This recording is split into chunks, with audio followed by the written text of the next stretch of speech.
Well, let's start off with the basics. Our 100th show is all about getting diet tips. Okay. Right? It's on tomorrow, and the reason we got these tips is people who lost a lot of weight, and everyone lost 100 pounds, wow. They know how to do it. So we start off with a very basic idea of how important is the waist size. And the waist size is important because this is the omentum. Now, that's about the size of your omentum. Hold it like that. What is your omentum? The omentum is what's underneath your waistline. That's why we measure your belly fat, and we want to make sure... This is real? That's real. That's a pot belly. Yeah. Let me show you. If you've got 2 extra inches, so the average female should have about a 32.5-inch waist. Average guy, 35-inch waist. Okay. But if you've got 2 inches extra... Jeez. You've got this. Steve, come over here. Steve, come over here and hold it. Come on now. Come on. Peter, you want to help a little bit? Now, Julie, compare these. I can hold my own. You can hold my own.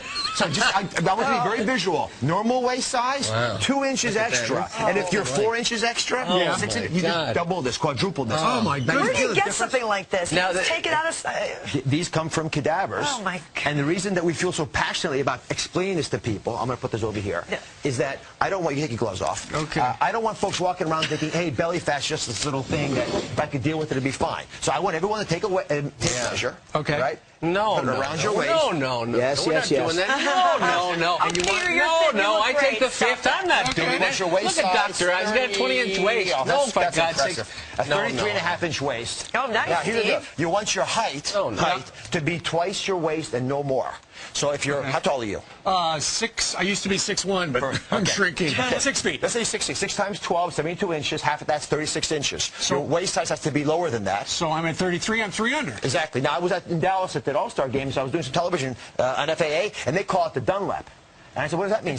Because the fat Dunlap over my belt. You guys never buy a new belt. You actually have to take your belt size and get rid of it, because guys wear their waist belt right on here, and the fat, they wander around like this, waddle around. All right. You can actually measure it. Now, Dr. Oz, you've got some tips. First off, you say that you should start your morning with oatmeal. Oatmeal without question. And this is going... Because it's filling? Well, it's filling, but it gets you started off in the right rhythm. If you have oatmeal, blueberries, nuts, these are wonderful foods because they satiate you, and the fiber actually releases the sugar very slowly into your bloodstream, so you don't create the metabolic headaches that so often occur. Speaking of metabolism, green tea, wonderful tool to add instead of coffee once in a while. It's got a quarter of the caffeine of coffee, but it's young tea. That's why it's green, hasn't oxidized, gives you lots of those polyphenols that you know will stimulate your metabolism. Wonderful tool to use as a weight loss, and plus you don't add cream and sugar to green tea the way you would with coffee. You avoid that headache. There's caffeine, though. Caffeine in green tea? There is caffeine. It's about a quarter of the caffeine. Okay. But if you have to put a little something in there, could you put some honey in it? Or honey, agave. You can use lots of things. Pepper?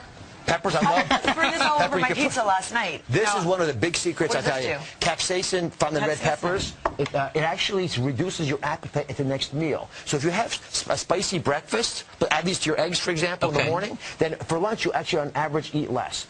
Big secret folks don't realize, when we were growing up, we had this size plates. Eating food. This is a 9-inch plate, right? The tape plates now were 11 inches. And we just want more.